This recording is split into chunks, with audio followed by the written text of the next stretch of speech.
Welcome. I'm Sebastian Mahfood, and you're listening to WCAT Radio, the on-air wing of En Route Books and Media, bringing you the dulcet sounds of Catholic wisdom. My name is Lauren Lester, and today I'd like to welcome to the show Sister Catherine Frances Brodersen to this episode of the program Faith and Science in Catholic Schools, a production of ITEST, the Institute for Theological Encounter with Science and Technology, in partnership with WCAT Radio. Thank you, Sister Catherine, for being with us today. Thank you for having me. So we'll start out, if you could just tell us a little bit about yourself, what brought you to where you are as a theology teacher. Yeah, so I am an apostle of the Sacred Heart of Jesus, and I teach theology at one of our high schools here in St. Louis, Cor Jesu Academy. We have two all-girls high schools, one in St. Louis and one in Hamden, Connecticut. And this is my first year teaching full-time at Cor Jesu. I just professed vows as an apostle last summer. So I spent a little time teaching theology as a novice at Cor Jesu, but it was just part-time. So this has really been my first time as a full-time faculty member. I've been teaching sophomores and seniors this year. Before I entered the convent, though, I was a teacher by profession. I taught a little bit, I'll at the university level. I was teaching systematic theology at a seminary in Boynton Beach, Florida, when I decided to enter the convent. And so it was a little bit of a transition to go from, teaching seminary, all men, very interested in systematic theology, to high school, all girls, all different levels of interest. I can imagine that was quite an adjustment. Yeah, but it's just been a joy. I've discovered that it doesn't matter what level I'm teaching at. I love talking about God, and theology is perfect for that. So wonderful. Well, so I'm a physics teacher, and I find this faith-science conversation very important because it teaches my students to think critically about science. And also, I think it opens up the conversation for them to see theology in places maybe they weren't expecting. So from a theology perspective, what is it that is important to you about having this conversation in your theology classroom? Yeah, so we have a Faith and Reason unit in two different levels, sophomore and senior at Cor Jesu.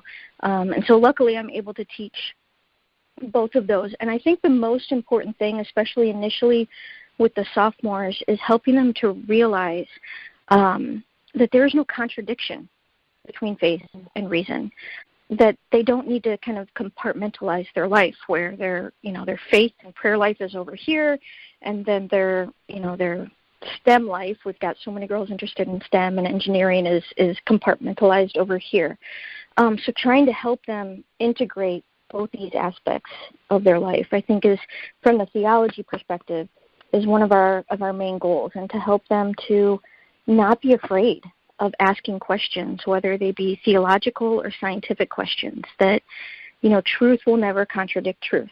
So as long as you're asking questions and you're pursuing the truth in those questions, you have nothing to fear. And so hopefully kind of empowering these women from both a faith and reason perspective to just ask questions and charge forward. Yeah, do you find that a lot of those girls who are interested in STEM, I see the same thing at my school, do you find that it kind of helps with sort of like a trust in the rationality of the Catholic faith when they see that science can go hand in hand? I mean, do you get more response to the theology side of it? Yeah, it's interesting. When they see kind of what I would refer to as kind of the logic of our faith, that really appeals to the students who tend to be more interested in, the science, the math, the engineering, which, makes sense to me. And so it's interesting. You can see in the students, kind of depending on their personality, there can be more of a kind of a draw to the faith from more of a heart perspective, and then others from more of that intellectual perspective. And I think what is amazing about our faith is that it has both to offer. and hopefully they, whichever one they're drawn to, they incorporate them both into their life. But I have noticed with the girls in particular, like we did a pre kind of assessment and a post-assessment with our sophomores. And in the pre-assessment, before we did the Faith and Reason unit, we would ask them questions like, does science contradict the Bible? Does science contradict our faith? And the vast majority of them said, well, yeah. And by the time we were done with the unit, 80% of the students said, no, absolutely not. Science and faith do not contradict. And you could see kind of this integration happening in them. Right. Wow, those are great results to see 80% change like that. Yeah, it kind of blew us away. I mean, we asked a ton of questions. Some of them weren't as significant. I would say the most would be, does the Bible conflict with science? And then does the Bible conflict with evolution? We asked them that, and that changed from 8% at the beginning said the Bible does not conflict with evolution, and then 80% afterwards said that the Bible does not conflict with evolution. So it's just a matter of kind of opening up different perspectives. Mm-hmm. Do your science department do anything to tie this in as well, or is it coming from the theology side at your school? Right now it's coming from the theology side, and the resources we use, because I'm definitely not trained in science at all. The resources we've kind of tapped into are resources from the Magis Center. I don't know if you're familiar with Father Robert I use Spitzer. some of those myself. Mm-hmm. Okay, great. Yeah, so in the theology department, we've been looking at that, and the goal would be then, as we kind of get more comfortable with this, is to have that cross-curricular interaction. But we haven't made that transition yet. But that's the goal moving forward. Great. I was actually kind of thinking about that question. I didn't know if you had a science background before you started teaching this material. I would imagine that many theology teachers perhaps find it daunting. I know even as a physics teacher, some of those things are pretty, pretty deep. Yeah. So was there ways that you went about preparing yourself, or just going through the material like the students did? How did you prepare yourself to teach that? Yeah, I used the resources from the Magis Center before I would show any part of, as you know, then probably the Magis Center sends out or produces video series, and we use different levels. We use the Reason series for the sophomore level, and that's a set of 5 videos, and then the Nothing to Cosmos series for the senior level. So I just dove into all the teaching resources, and then before I would even show a clip of his videos, I would watch it like 5 or 6 times and just take meticulous notes, and I had all of these, physics vocabulary words that I was learning. So it was a lot of preparation. It was a whole new wheelhouse for me. But I really enjoyed it, because one of the things that I love about studying theology is philosophy, and how from a philosophical perspective, our faith makes so much sense. And our whole kind of realm of moral theology is based off of, natural law. And so this was just an added layer to it that I had never explored before. But yeah, it was a really steep learning curve for me. I was like, entropy, I don't know about this. Relative velocities, like what is, okay. Yeah.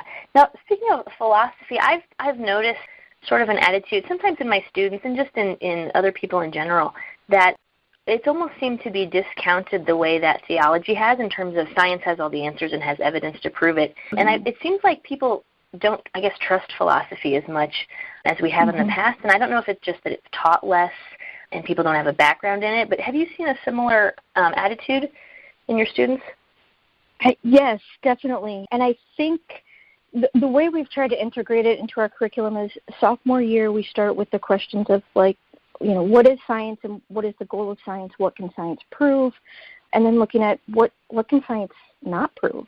So science can get us to the existence of a creator, maybe even to the existence of, one creator, not multiples, but it can't tell us anything really about that creator, that creator is a loving creator, or things like that science can only get you so far. So we try to introduce the students to that initially and help them to distinguish, okay, what is proper to these subject areas?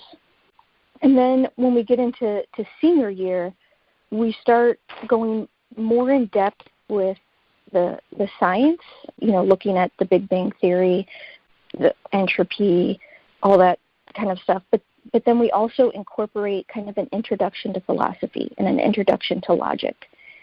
And I think one of the things that I see happening in the students as we kind of go deeper into the science, into kind of that space-time geometry, that entropy, the fine-tuning arguments from the science perspective, introducing that alongside philosophical arguments for the existence of God. One of the things that they see is so much of the hard sciences is conducted and based off of logic and the logic that we get from philosophy.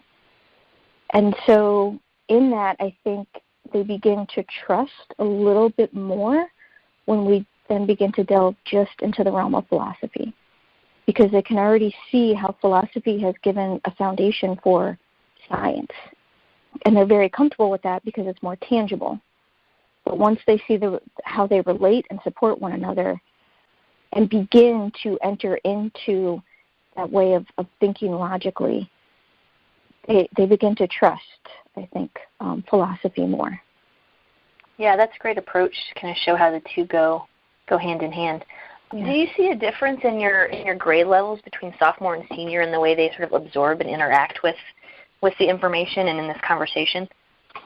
Yeah, I would say there's a huge difference between sophomores and seniors, definitely. Seniors are really at this point where I think they're starting to kind of be more skeptical about the world in general and really are ready to dive into those tough questions, whereas sophomores tend to still be more at this level where they just kind of are still gathering information and they want to understand. Whereas seniors will think, well, okay, I've got a lot of information so far. Now I want to draw my own conclusions. And that's where my hope of introducing them to kind of this unit of philosophy will be like, okay, you ask your own questions now, and now you have the tools to think through those questions. And to really, as I said before, the goal is to have them pursue truth, and that if they have the tools to think logically, there's nothing to fear. So you mentioned that you guys do these pre- and post-assessments. And I know Cor Jesu has been teaching these units for quite a while, haven't they? Several years or so? I believe so. Like I said, this is my first year of teaching it. But yeah, I think it's been in place for a couple of years now. Yeah. Do you have any idea? Like, has their approach changed over time, or have they pretty much, what worked at the beginning has continued to do so? I don't know if you know of any of those results from the past. I don't know of any of those results. As you know, being a first-year teacher, you jump in and it's sink or swim, and you figure out how to float. So, no, I was just kind of like, okay, catch me up to where you are right now. So I'm not too aware of how they did it in the past. Mm-hmm. Yeah, well, it sounds like you've done a great job of being able to kind of transition and teach that. I know that when I teach, a lot of the students really kind of appreciate the information, and maybe it just brought up questions they never even thought of. And there are always students who kind of are still unsure and maybe push back a little bit on some of those things. Like, how do you engage with that from a theology perspective? You mean engage with questions that kind of push back on? Right. Yeah. I mean, the students come in sort of with, their own experiences or their families', beliefs kind of tied in with theirs. I know at least at my school we have a pretty diverse, religiously diverse student body. So there's always a lot of questions, and then occasionally the kid who, really wants to kind of push and get better answers. Yeah. One of the things that I've definitely had to recognize in kind of delving in this unknown area, at least for me, prior to this unknown area of science, is to encourage them, if they're pushing for more of the scientific answer, to dialogue with their science teachers, to not be afraid to bring those kind of questions about science that also relate to faith into your science classrooms as well. So kind of having the humility to say, from the scientific perspective, I don't know. From the theological perspective, I'm just such a firm believer in that, truth can never contradict truth, But the way that we reason can be flawed sometimes. The way that we understand our faith and the way that we live our faith can be flawed sometimes. And so kind of bringing it back to that, okay, there appears to be a contradiction here. If we both agree that truth cannot contradict truth, let's kind of just walk this backwards and say, where could we maybe be making a mistake? Is our reason somehow flawed, or is there some limit to our reason that we just don't have these answers yet? Or do we need to look at our understanding of the faith? Is our understanding or is our living of the faith missing the mark in some point? And really just being able to walk with them in that and not necessarily try to always give them, well, this is the answer, or that, well, catechism says this, so there. Because then they can own it for themselves is the goal. Right, yeah. So are there best practices that you use when you do this, or maybe suggestions you'd have to other teachers as they're maybe taking first steps in kind of teaching this conversation?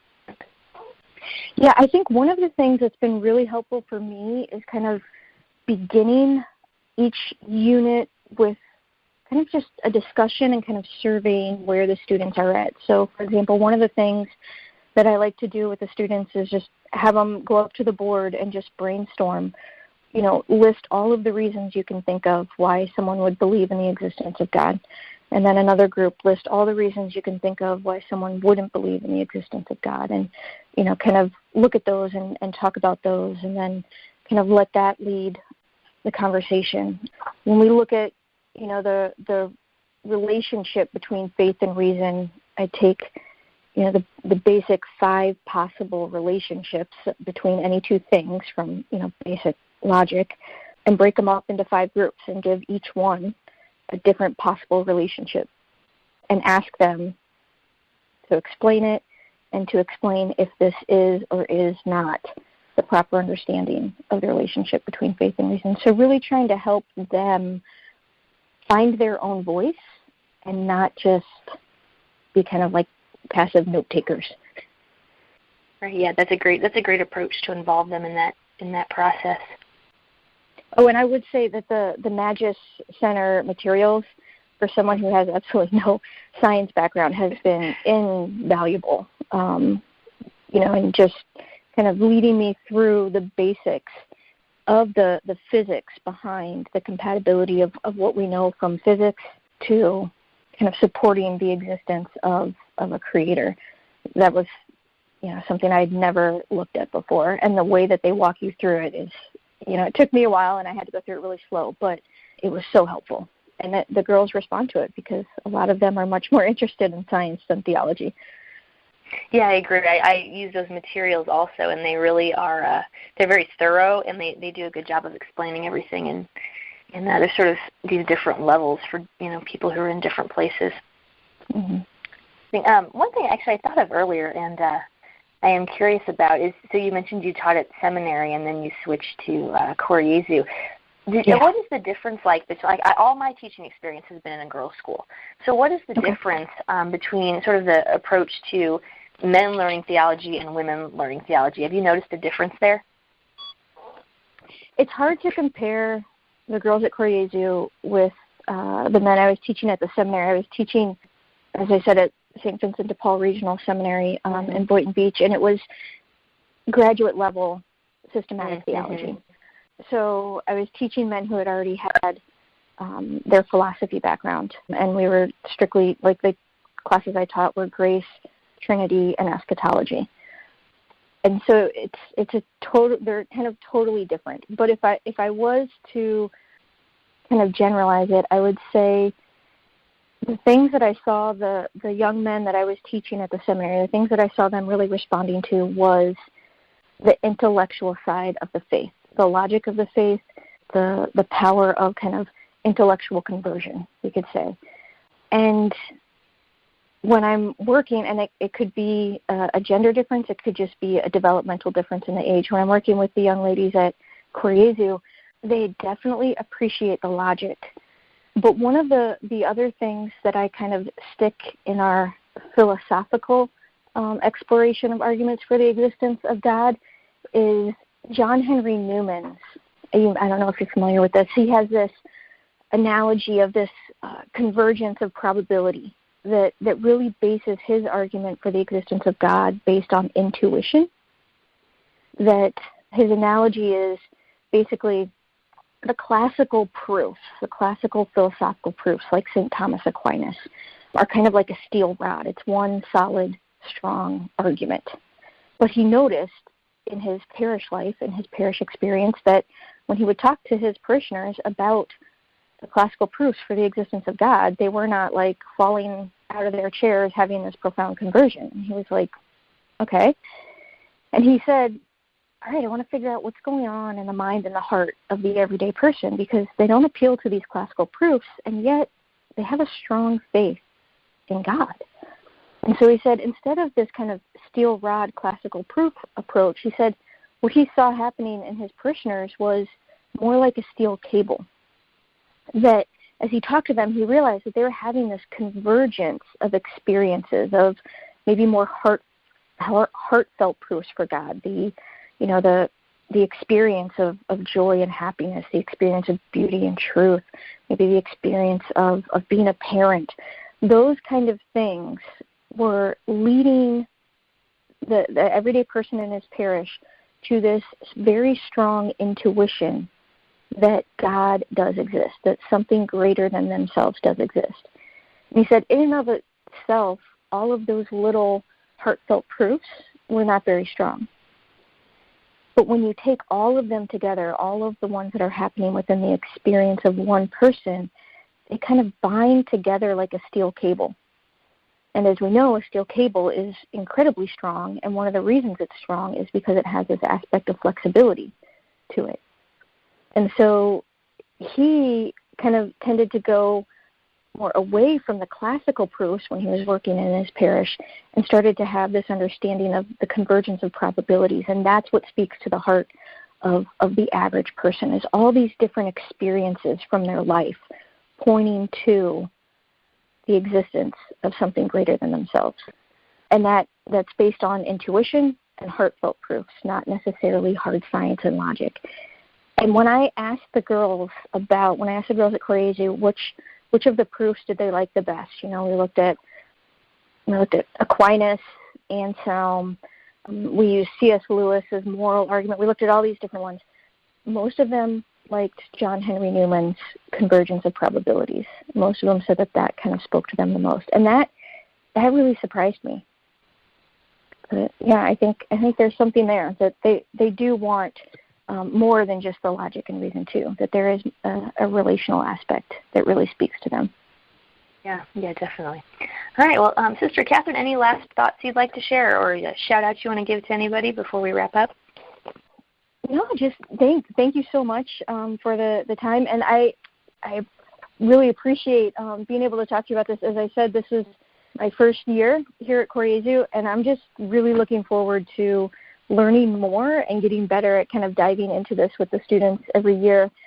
Our department chair, Linda Martin, is retiring after this year, and she is the one who found all these resources and brought this into our department. So, yeah, I'm just grateful for everything she's done to bring this faith and reason component to the theology department at Cor Jesu Academy.